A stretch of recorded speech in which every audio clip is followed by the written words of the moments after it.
going on, ladies and gentlemen? With the release of Warzone 3 coming out in just a few hours, I got you guys the best settings that you need to be using.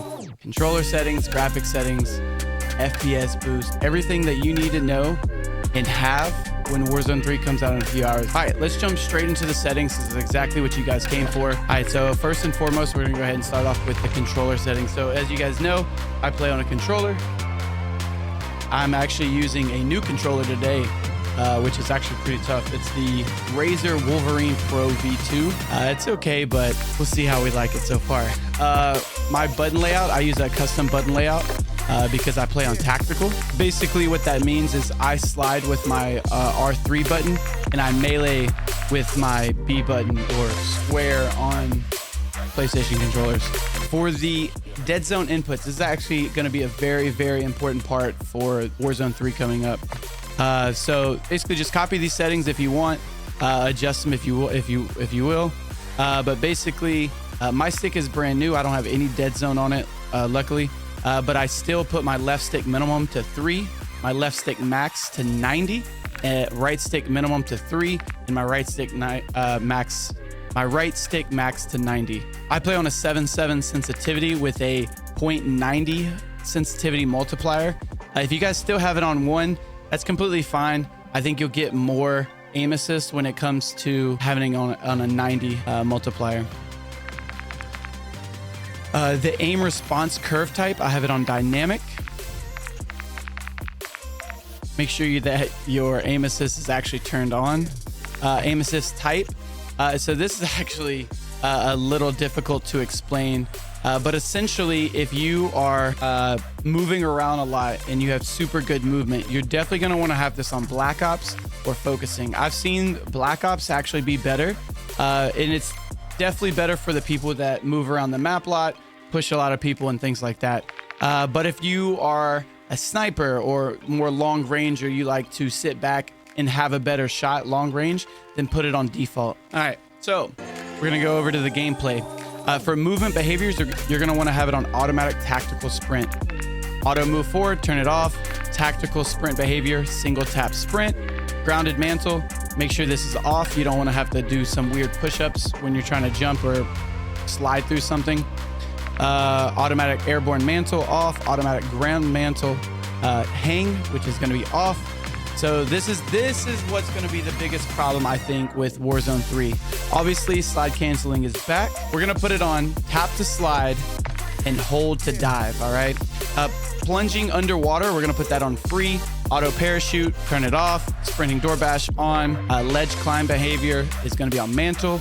Slide cancel sprint is going to be on. And yeah, these are the rest of my settings right here. Make sure that you have your weapon mount exit delay on instant, because whenever you're mounting on something, you don't want to have a delay. You want to be able to instantly pull off of your mount. Tactical stance activation, ADS plus down button. Basically it's not going to be a thing. Like we can basically turn it off because I don't like the gun turning sideways. I don't like the tactical stance, so I'm not going to be using it. Tactical stance behavior on toggle.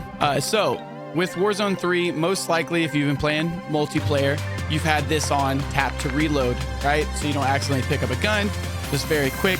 I'm gonna leave mine on prioritize interact. Armor plates apply all. Backpack control directional buttons so that you can move your analog stick, not just your D-pad. And basically this is the rest of my settings. You guys wanna pause the video right here, look at the settings. All right, now we're gonna jump right into the graphics, man. We're gonna jump right into the graphics setting. I play on full screen borderless. I do have a dual PC setup, so my capture card makes me play on full screen borderless. But I don't think there isn't much of a difference between exclusive and borderless when it comes to FPS. By the way, you guys see this restart shaders preloading? Anything that we do in here today, or anything that you do on your own, if you apply settings, especially any graphic settings, make sure you come here and hit restart shaders preloading. Go ahead and do it. It's going to tell you this action would only take effect after restart of the game. So make sure you do that, restart the game, and then come back in. Brightness, I play on 55. NVIDIA Reflex Low Latency, I play on plus boost because I have a better GPU than CPU. But if you have a better CPU than GPU, turn it on. Eco mode, put it on custom. All this off, VSync off, focus mode off.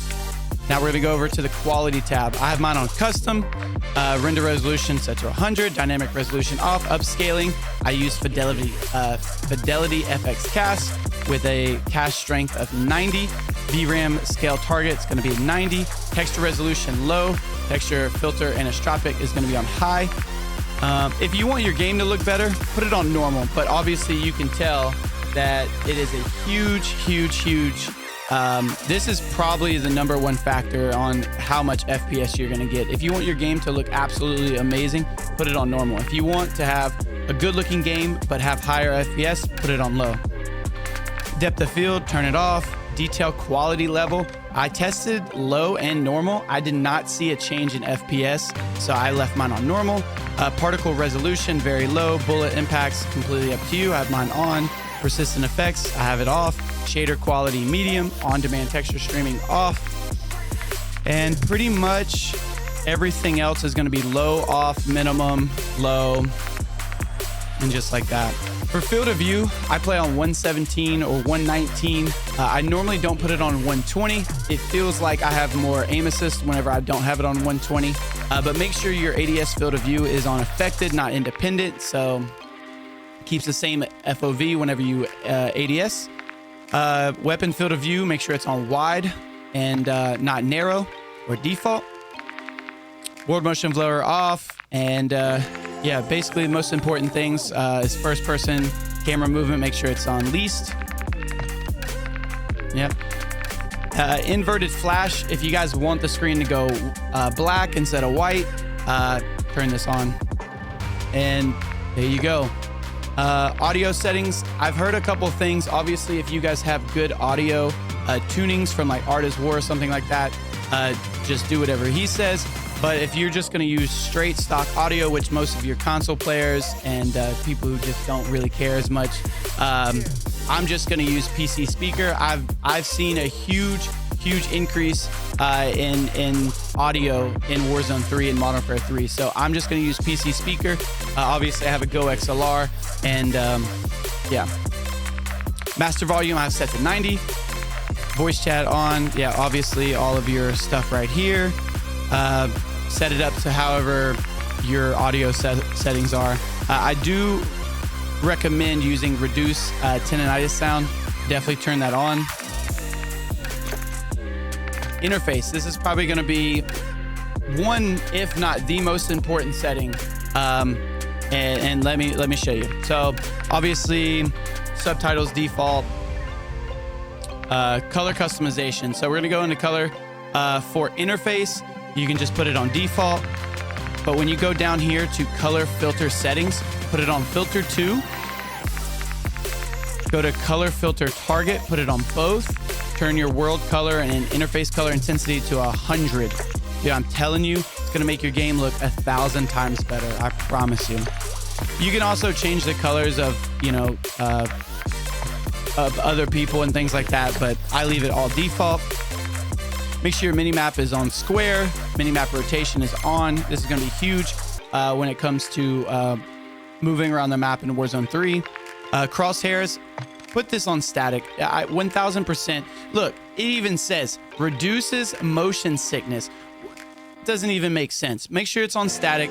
Make sure you put it on largest and center dot. Okay, so I have it on center dot because I like having center dot, and especially when you put it on largest, as you can tell in the picture, dude. 1000%. It's going to make your aim 10 times better. If you guys want to see people better, make sure that it's not on icon only. You can either do full name or abbreviated. I think it'd be pretty cool to have it on full name, just in case you kill a streamer or something like that. You can like clip it or whatever. Telemetry.